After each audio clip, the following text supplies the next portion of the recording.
Hi friends, अगर हम अभी की रिसेंट की बात करते हैं तो डेट म्यूचुअल फंड में specially long term debt mutual fund में थोड़ा सा चेंजेस आए हुए हैं। ये चेंजेस किस तरह से जो हाई इनकम ब्रैकेट में आते हैं उन पे इफेक्ट करते हैं, आज उसी के बारे में हम डिस्कस करेंगे। मैं विजय आपका स्वागत करता हूँ आपके अपने चैनल वेल्थ की पाठशाला में।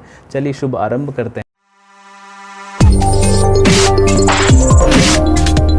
देखिए, इस छोटे से वीडियो में ये आपको मैं बताना चाहता हूँ कि जो पहले लॉन्ग टर्म यानी कि 3 ईयर्स से ज़्यादा अगर कभी भी आप डेट म्यूचुअल फंड में इन्वेस्ट करते थे तो आपको लॉन्ग टर्म कैपिटल गेन देना पड़ता था। उसमें आपको इंडेक्सेशन का बेनिफिट मिलता था।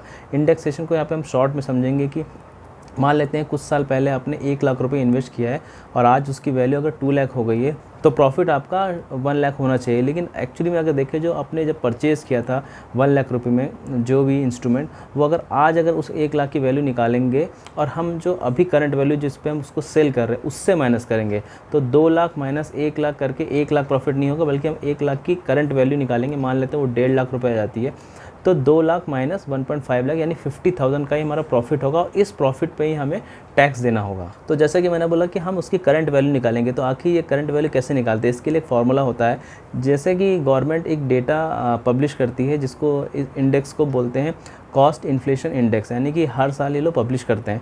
तो अगर हम ये लिस्ट देखते हैं यहाँ पे तो आपको दिखाई देगा कि 2020-21 में 301 है और 2022-23 में 331 है।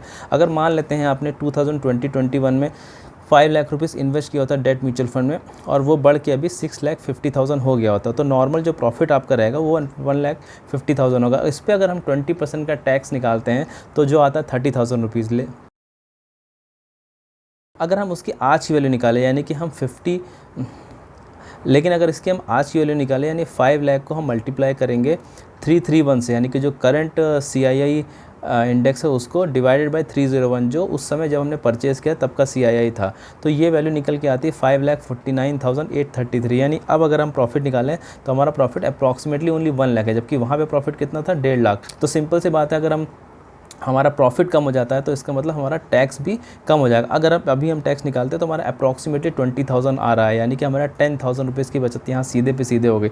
अब बात करते हैं हम रियल मुद्दे की। अगर हम हाई इनकम टैक्स ब्रैकेट में यानी अप्रॉक्सीमेटली 30% से ज़्यादा हम टैक्स देते हैं तो यहाँ पे अगर हम जो प्रॉफिट निकलता है, जो 1.5 लाख रुपये का प्रॉफिट निकला हुआ, उस पर हम विदाउट इंडेक्सेशन की बात करते हैं तो उसको हम इनकम टैक्स में जोड़ देंगे। यानी कि जो 1.5 लाख का आपका प्रॉफिट हुआ है डेट म्यूचुअल फंड से आफ्टर 1 अप्रैल की मैं बात कर रहा हूँ, तो ये 1.5 लाख आपकी इनकम में जुड़ जाएगा और 30% का आपको अगर टैक्स लगता है तो जो अप्रॉक्सीमेटली 45,000 हो जाता है। कहाँ हम 20,000 दे रहे हैं विद इंडेक्सेशन और हम विदाउट इंडेक्सेशन जो नए रूल के हिसाब से हम देंगे 45,000, यानी 25,000 का आपका लॉस है अगर आप हाई ब्रैकेट में आ रहे हैं तो यानी ये एक बहुत बुरी न्यूज़ हो जाती है या एक अच्छी न्यूज़ नहीं है जिनका भी इनकम बहुत ज़्यादा है और वो जो डेट म्यूचुअल फंड में इन्वेस्ट करते हैं। तो मैं यहाँ बताना चाहूँगा जो लोग डेट म्यूचुअल फंड में इन्वेस्ट नहीं करते उनको परेशान होने की ज़रूरत नहीं, उनके लिए इससे कोई फ़र्क नहीं पड़ेगा।